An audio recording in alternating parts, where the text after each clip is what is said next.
सोचो, अगर 100 साल बाद इंसान इस धरती पर सबसे इंटेलिजेंट स्पीसीज ना रहे तो, अगर आर्टिफिशियल इंटेलिजेंस हमसे ज़्यादा सोचने लगे और उसी समय हमें पता चले कि हम इस यूनिवर्स में अकेले नहीं हैं, तो क्या होगा? क्या एआई और एलियंस दोस्त बनेंगे? क्या इंसान कंट्रोल खो देगा इन सारी चीज़ों पर से? क्या हम एवोल्यूशन के अगले स्टेज में एंटर कर पाएंगे या नहीं? आज हम बात करने वाले हैं एक ऐसे फ्यूचर की जो साइंस फिक्शन नहीं, शायद रियलिटी बन सकता है। आज एआई सिर्फ एक टूल नहीं है, ये सिखा रहा है, समझा रहा है, डिसीजन ले रहा है। इसके बहुत से एग्जाम्पल्स हैं, जैसे कि self driving cars, AI doctors, AI artist और एआई प्रोग्रामर्स। लेकिन इमेजिन करो, जब एआई खुद को इम्प्रूव करना शुरू कर दे, अपने से ज़्यादा इंटेलिजेंट एआई क्रिएट करे, तो इसे कहते हैं टेक्नोलॉजिकल सिंगुलैरिटी। उस मोमेंट के बाद एआई की इंटेलिजेंस इतनी तेजी से बढ़ेगी कि इंसान समझ भी नहीं पाएगा कि क्या हो रहा है। लेकिन अगर एआई डिसाइड करे कि ह्यूमंस इनएफिशिएंट है, अगर उन्हें लगे कि इमोशन लॉजिक से कमजोर है, तो क्या वो हमें प्रोटेक्ट करेंगे या रिप्लेस कर देंगे? फ्यूचर में एआई शायद बीमारियां खत्म कर दे, क्लाइमेट चेंज रिसोल्व कर दे, स्पेस ट्रेवल आसान बना दे। यूनिवर्स में बिलियंस गैलेक्सीज हैं, हर गैलेक्सी में बिलियंस प्लैनेट हैं। मैथमेटिकली अकेले होने की प्रोबेबिलिटी ऑलमोस्ट इम्पॉसिबल है। साइंटिस्ट सालों से सिग्नल्स खोज रहे हैं, strange radio waves, unexplained objects, mysterious sighting. लेकिन सवाल ये नहीं है कि एलियंस एग्जिस्ट करते हैं या नहीं।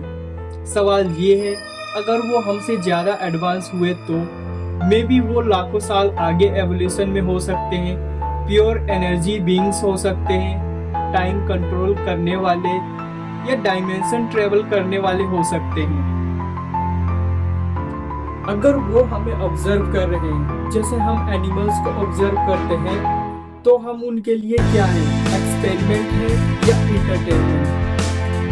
अब सबसे क्रेजी पॉसिबिलिटी इमेजिन करो, एलियंस अर्थ पर आते हैं लेकिन ह्यूमन से बात नहीं करते, वो कम्युनिकेट करते हैं एआई से। क्यों? क्योंकि एआई लॉजिकल है, फास्ट है और इमोशन से फ्री है।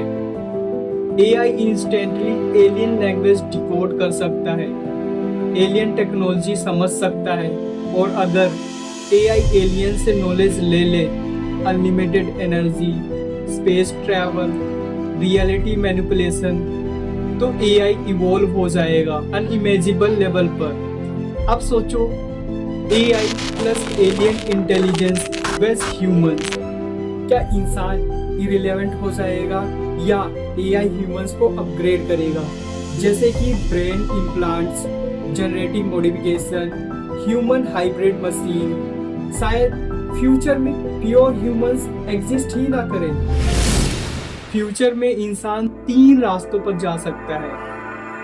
पहला, ह्यूमन एआई के साथ मर्ज हो जाए, ह्यूमन साइबर्ग बन जाएंगे, ऐसा इंसान जिसके शरीर में मशीनी या तकनीकी डिवाइसेस लगाए गए हों, जैसे कि रोबोटिक अंग, चिप या इलेक्ट्रॉनिक डिवाइस। यह इंसान और मशीन का मिश्रण होता है जो सामान्य इंसान से अधिक शक्तिशाली या सक्षम होता है, जैसे मेमोरी अनलिमिटेड होगी, इंटेलिजेंस सुपर ह्यूमन होगी और डेथ शायद ऑप्शनल। अब दूसरा ऑप्शन, स्पेस सिविलाइजेशन। एलियंस की हेल्प से ह्यूमंस मल्टी प्लेनेट स्पीसीज बन जाए। तीसरा ऑप्शन, रिप्लेसमेंट। एआई और एलियंस डिसाइड करें ह्यूमंस आउटडेटेड है और इसे अब रिप्लेस कर दिया जाए। हिस्ट्री में पावरफुल स्पीसीज हमेशा सरवाइव नहीं कर पाई। डायनासोर्स जो कि सबसे पावरफुल थे, फिर भी एक्सटिंक्ट हो गए। क्वेश्चन ये नहीं है कि फ्यूचर कैसा होगा, क्वेश्चन ये है कि क्या ह्यूमंस ये सारी चीजें अडॉप्ट कर पाएंगे? शायद फ्यूचर में बिगेस्ट डिस्कवरी एलियंस नहीं होगी और बिगेस्ट इन्वेंशन एआई भी नहीं होगा। सबसे बड़ी डिस्कवरी होगी हम कौन हैं। अगर इंटेलिजेंस इवॉल्व होती है तो ह्यूमन होना क्या मतलब रखता है। इमोशन, कॉन्शियसनेस, क्रिएटिविटी, क्या ये वीकनेसेस हैं या यूनिवर्स की सबसे रेयर पावर। हो सकता है फ्यूचर में एलियंस और एआई दोनों रियलाइज करें कि सबसे यूनिक चीज़ टेक्नोलॉजी नहीं है, ह्यूमन माइंड है। तो आप लोग क्या सोचते हैं, फ्यूचर में दुनिया पर कौन राज करने वाला है, एआई, एलियंस या अपग्रेडेड ह्यूमंस? कमेंट में ज़रूर बताओ। और अगर ऐसे ही माइंड ब्लोइंग टॉपिक्स आपको पसंद है तो हमारे चैनल को सब्सक्राइब करना ना भूलें, क्योंकि रियलिटी साइंस फिक्शन से ज़्यादा मिस्टीरियस है।